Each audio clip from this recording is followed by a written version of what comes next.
How y'all doing? This is Rob Burner, my care preacher man R&B, and this is another episode of Richard TV 91. This time I'm reviewing Game of Thrones Season 5, Episode 2. What happens on this week's episode with the scenes with Jon Snow up at the wall? They first Stannis talks to Jon Snow and offers to make him a Stark for the first time, and Jon Snow's going to turn him down. Well, the Night's Watch have a vote to see who's going to be the next Lord Commander.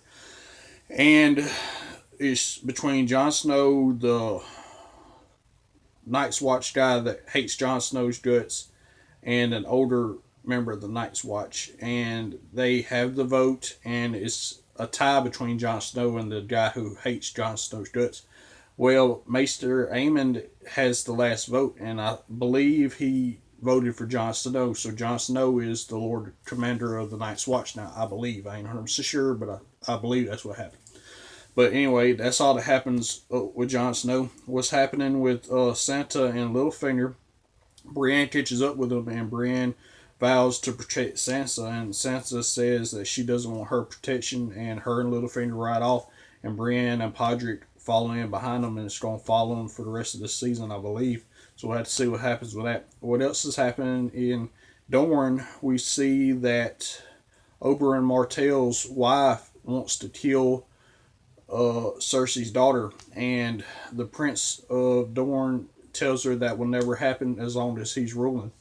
And we'll see what happens with that. What's happening in King's Landing? Jaime and Bronn are about to head to Dorne to try to save Marcella, his daughter, him and Cersei's daughter.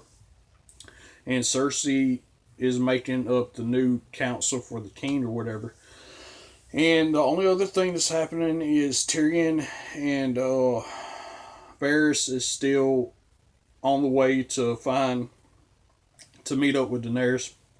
And Daenerys is at Meereen, and she has a trial for a former slave because he kills one of the sons of the Harpy before his trial.